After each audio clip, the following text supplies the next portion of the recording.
Hello guys, इस video में हम लोग बात करेंगे एक न्यू वैकेंसी से रिलेटेड जो कि आर्मी ऑर्डिनेंस कॉर्प्स सेंटर के अंदर निकली है।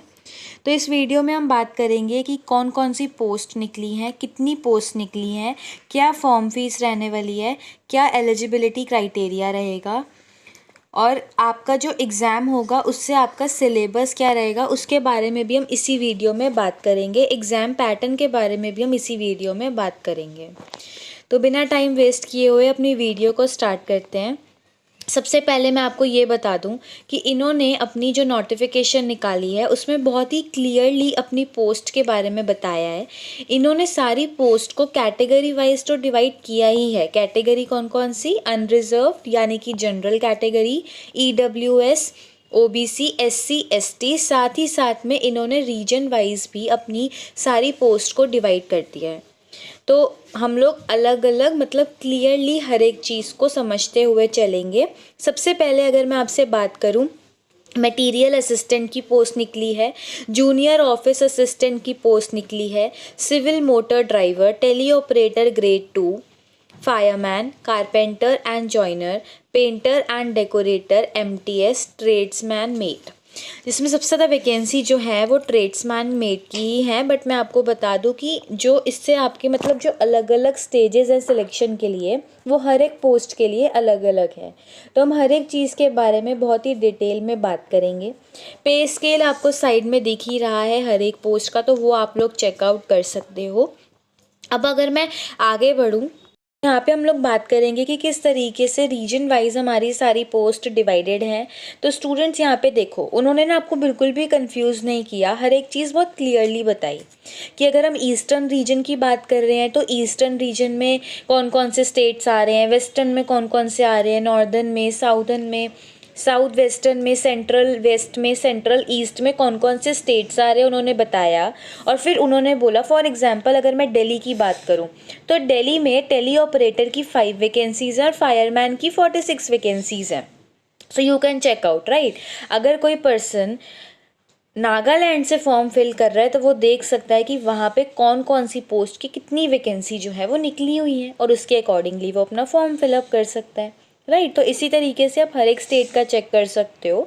For example if you are filling the form from Uttar Pradesh, तो आप चेक कर सकते हो कि उत्तर प्रदेश में कौन कौन सी वैकेंसीज निकली हैं और कितनी निकली हैं, ठीक है। तो इस तरीके से इन्होंने रीजन वाइज भी डिवाइड कर दिया ताकि आपको दिक्कत ना रहे। ओके, अगर हम आगे बढ़ें, हम बात करेंगे कि क्या एलिजिबिलिटी क्राइटेरिया रहेगा आप लोगों का हर एक पोस्ट से रिलेटेड, और बहुत धीरे धीरे चलेंगे एक एक चीज़ को समझते हुए। मटेरियल असिस्टेंट के लिए आपकी एज लिमिट 18 से 27 ईयर्स की होनी चाहिए। आप ग्रेजुएट होने चाहिए एक रिकॉग्नाइज्ड यूनिवर्सिटी से।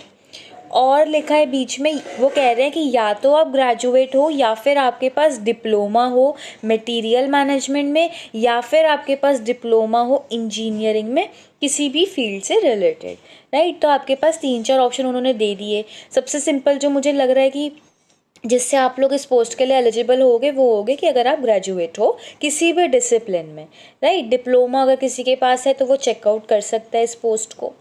आगे अगर हम बात करें जूनियर ऑफिस असिस्टेंट की, तो इसका एलिजिबिलिटी क्राइटेरिया बहुत ही सिंपल है। 18 से 25 साल एज लिमिट रखी गई है और सिर्फ 12th पास आपसे मांगा गया है। अगर आप 12th पास हो तो आप जूनियर ऑफिस असिस्टेंट की पोस्ट के लिए फॉर्म फिलअप कर सकते हो। बट इसके लिए आपसे टाइपिंग स्पीड भी मांगी गई है 35 वर्ड्स पर मिनट की इंग्लिश में, और अगर हिंदी में देते हो तो 30 वर्ड्स पर मिनट की, ठीक है। तो टाइपिंग स्पीड अगर अभी नहीं है तो अगर हम अभी भी सीखेंगे तो बन जाती है, ज़्यादा मुश्किल नहीं होता। तो कि 12th पास ज़्यादा बच्चे होंगे तो वही फॉर्म फिल कर सकते हैं। बाकी सिविल मोटर ड्राइवर के लिए 18 से 27 ईयर्स है और इसमें 10th पास मांगा गया है, बट साथ ही साथ में ड्राइविंग लाइसेंस भी मांगा गया है और 2 साल का एक्सपीरियंस भी मांगा गया है। तो ये बहुत ध्यान रखना, सिर्फ 10th पास नहीं है, साथ में आपके पास ड्राइविंग लाइसेंस और 2 साल का एक्सपीरियंस होना चाहिए ड्राइव करने का। हैवी व्हीकल्स उन्होंने लिख रखा है।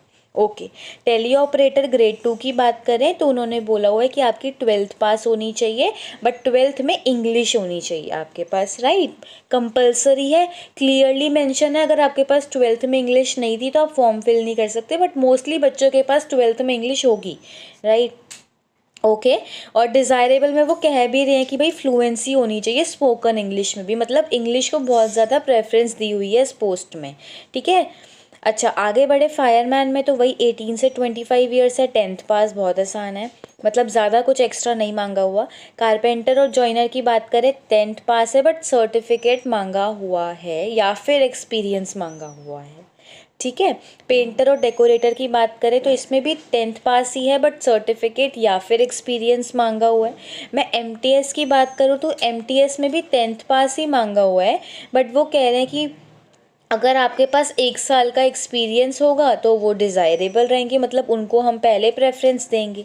ट्रेड्समैन मेट की अगर मैं बात करूँ तो उसमें भी 10th पास ही मांगा गया है बट सर्टिफिकेट को डिज़ायरेबल माना गया है। तो स्टूडेंट अगर मैं मानूँ, मतलब अगर कोई ऐसा बच्चा है जो कि सिंपली या तो ग्रेजुएट है, 12th पास है या 10th पास है ना, जिसके पास कोई डिप्लोमा या कोई एक्सपीरियंस नहीं है, तो आप मटेरियल असिस्टेंट के लिए फॉर्म भर सकते हो, जूनियर ऑफिस असिस्टेंट के लिए फॉर्म भर सकते हो, टेली ऑपरेटर ग्रेड 2 के लिए फॉर्म भर सकते हो, फायरमैन के लिए भर सकते हो। बाकी बहुत सारे बच्चे होते हैं जिन्हें या तो एक्सपीरियंस होता है या फिर उनके पास सर्टिफिकेट होता है, तो आप लोग चेकआउट करके उस पर्टिकुलर पोस्ट के लिए फॉर्म अप्लाई कर सकते हो, ठीक है।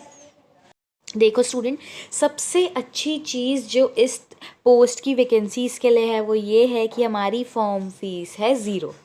तो मतलब कि सबसे ज़्यादा हमें यही दिक्कत रहती है ना यार कि मतलब बहुत सारी जो फॉर्म फीस होती है, किसी में 900, किसी में 1000 तक चार्ज किया जाता है, 500 तक चार्ज किया जाता है, बट यहाँ पे फॉर्म फीस आपकी ज़ीरो है। तो ये सबसे अच्छी बात है जो कि आपको इस पोस्ट से रिलेटेड अट्रैक्ट करेगी। तो अगर आप किसी भी पोस्ट के लिए एलिजिबल हो तो आप फॉर्म फिलअप ज़रूर करिए, ठीक है। बाकी अच्छा, अब सबसे ज़्यादा डाउट क्या आता है कि अगर हम एक से ज़्यादा पोस्ट के लिए एप्लीकेबल है तो क्या हम एक से ज़्यादा पोस्ट के लिए फॉर्म अप्लाई कर दें। देखो ऐसा मत करना, क्योंकि इन्होंने ना यहाँ पे ना इम्पॉर्टेंट इंस्ट्रक्शंस में लिख रखा है कि हम ना सारी पोस्ट के लिए जो फॉर्म का जो टेस्ट करवाएंगे वो हम एक ही साथ करवाएंगे साइमल्टेनियसली, यानी कि ऐसे एक ही दिन में 3-4 पोस्ट का करवा देंगे। अब मान लो आपने 3-4 भर रखी हो, अगर एक ही दिन में वो आ गया तो फिर आप उस टाइम पे कंफ्यूज हो जाओगे कि हम कौन सी पोस्ट के पेपर देने के लिए जाएं। बाकी हमारे माइंड में यही आता है कि जब फॉर्म फीस ज़ीरो है और हम एलिजिबल है तो भर ही देते हैं, तो भर देना, कोई दिक्कत नहीं है। बट फिर उस टाइम पे जब एग्ज़ाम होगा तो आपको देखना पड़ेगा कि अगर आपका सेंटर दूर पड़ा है और एक ही दिन में पड़ गया है तो फिर वो आपको उस टाइम पे डिसाइड करना पड़ेगा कि कौन सी पोस्ट का हम देने जाएं या ना देने जाएं। मना नहीं कर रहे हैं, बट वो ये कह रहे हैं कि भाई साइमल्टेनियसली एक ही साथ हम करवाने वाले हैं। अब हम आगे बात करेंगे कि हमारे क्या क्या टेस्ट होने वाले हैं इन सारी पोस्ट के लिए। अच्छा, मटेरियल असिस्टेंट की पोस्ट के लिए बहुत आसान है, सिर्फ एक रिटन एग्जाम होगा। ओके। जूनियर ऑफिस असिस्टेंट के लिए उन्होंने जब आपसे टाइपिंग मांगी रखी थी तो पहले वो टाइपिंग का टेस्ट लेंगे जो कि क्वालिफाइंग होगा, यानी कि नंबर कितने आते हैं इससे फ़र्क नहीं पड़ता, वो ये देखेंगे कि आपकी 35 वर्ड्स पर मिनट की स्पीड इंग्लिश में और 30 वर्ड पर मिनट की स्पीड हिंदी में बन रही है कि नहीं। ऑप्शन है, ये मत समझना कि इंग्लिश में भी चाहिए और हिंदी में भी चाहिए, नो। अगर आप इंग्लिश चूज़ करोगे तो 35 वर्ड्स पर मिनट की स्पीड चाहिए, हिंदी चूज़ करोगे तो 30 वर्ड्स पर मिनट की स्पीड चाहिए, कोई किसी एक में चाहिए, दोनों में नहीं चाहिए। अगर आपका टाइपिंग टेस्ट पास हो गया तो फिर आप रिटन एग्ज़ाम देने जाओगे। ओके। आगे हम नेक्स्ट पोस्ट की बात करें तो पहले भाई वो आपका ड्राइविंग टेस्ट लेंगे और बाकी कोई भी हैवी या लाइट व्हीकल की इंटरनल फंक्शनिंग से रिलेटेड वो कैसे काम करते हैं, मतलब जो भी उनको पर्टिकुलर क्वेश्चन लगेगा वो आपसे पूछेंगे। क्वालिफाइंग रहेगा और उसके अगर आप उसमें क्वालिफाई कर गए फिर आपका रिटर्न एग्ज़ाम होगा। टेली ऑपरेटर ग्रेड 2 के लिए कुछ नहीं है, डायरेक्टली आपका एक रिटर्न एग्ज़ाम कंडक्ट करवाया जाएगा।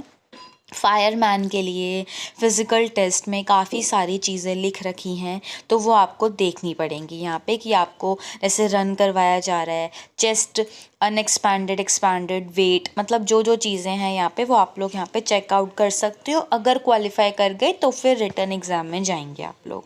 कारपेंटर और जॉइनर के लिए देखो क्या लिखा हुआ है भाई, वो कह रहे हैं कि वो आपसे फर्नीचर बनवा के देखेंगे अगर आप प्रॉपर फिनिशिंग के साथ बना पा रहे हो कि नहीं, ठीक है। और फिर वो आपसे क्वेश्चन भी पूछेंगे अलग अलग टाइप्स ऑफ वुड फर्नीचर, इन सब चीज़ों के बारे में। क्वालिफाई कर गए फिर रिटर्न एग्ज़ाम के लिए जाओगे। पेंटर और डेकोरेटर के लिए भी वो क्या कह रहे हैं कि पेंटिंग करवाएंगे और आपसे अलग अलग कलर्स के बारे में क्वेश्चंस पूछेंगे एंड देन आप अगर उसको क्वालिफाई कर गए फिर रिटर्न एग्ज़ाम होगा। एमटीएस के लिए सिर्फ रिटर्न एग्ज़ाम है, है ना। तो material assistant, tele operator grade 2 और एमटीएस के लिए सिर्फ रिटन एग्ज़ाम है, बट बाकी पोस्ट के लिए हमने देखा कि हमें स्टेज 1 भी है जो क्वालिफाई करनी पड़ेगी। ओके, तो ध्यान रखना इन सब का। ट्रेड्समैन मेड के लिए जो कि मैंने कहा था कि इसमें सबसे ज़्यादा वैकेंसी निकली तो है, बट इसमें फ़िज़िकल टेस्ट भी है, मतलब स्टेज 1 है जिसे क्वालिफाई करना पड़ेगा। तो ये ध्यान रखना कि इसमें क्या क्या लिखा हुआ है, कितना, जैसे देखो क्या लिखा है कि 1.5 किलोमीटर भागना है 6 मिनट में। तो मतलब जो भी चीज़ें लिखी हुई हैं इसका ध्यान देना।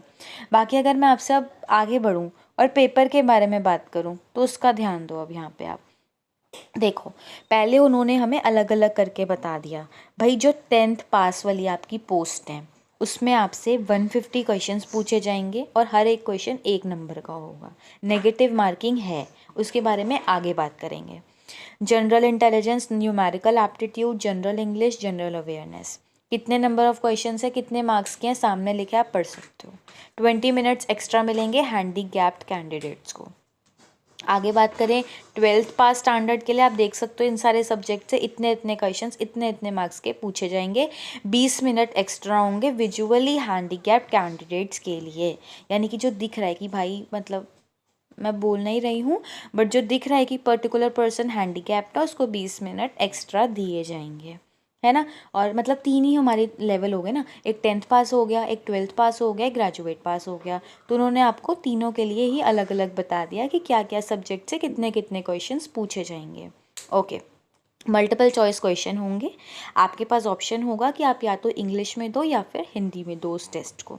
ओके, आप लोगों के पास OMR शीट्स दी जाएंगी, उस पर आपको अपने पर्टिकुलर, मतलब 4 ऑप्शन होंगे, जो भी ऑप्शन आपको सही लगेगा आप उस OMR शीट में उसको मार्क कर दोगे। और वही जो मैंने कहा, नेगेटिव मार्किंग है, हर एक रॉन्ग आंसर के लिए 0.25 मार्क्स की नेगेटिव मार्किंग रहेगी।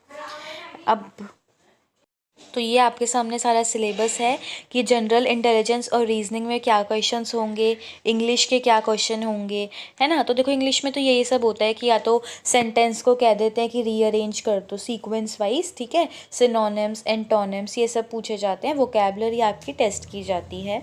न्यूमेरिकल एप्टीट्यूड मतलब कि मैथ्स में क्या क्या पूछा जाएगा बता रखा है उन्होंने, आप लोग देख सकते हो यहाँ पे सामने। रेशियो, प्रोपोर्शन हो गया, परसेंटेज हो गया, मतलब जो कॉमन है, सारे कॉम्पिटिटिव एग्जाम्स में ये सब होता ही है। Average, interest, PNL, discount. उसके आगे यहाँ पे आपको उन्होंने जीके से रिलेटेड भी बता रखा है कि क्या क्या चीज़ें पूछी जाएंगी, तो आप इसको चेकआउट कर सकते हो। तो अगर आप इस पोस्ट के लिए इंटरेस्टेड हो तो आप लोग फॉर्म फिलअप कर सकते हो। 21 दिन के लिए आपका फॉर्म खुला रहेगा। So that's it for this video. अगर आपको ये वीडियो यूज़फुल लगी हो तो वीडियो को लाइक, शेयर और मेरे चैनल को सब्सक्राइब करना।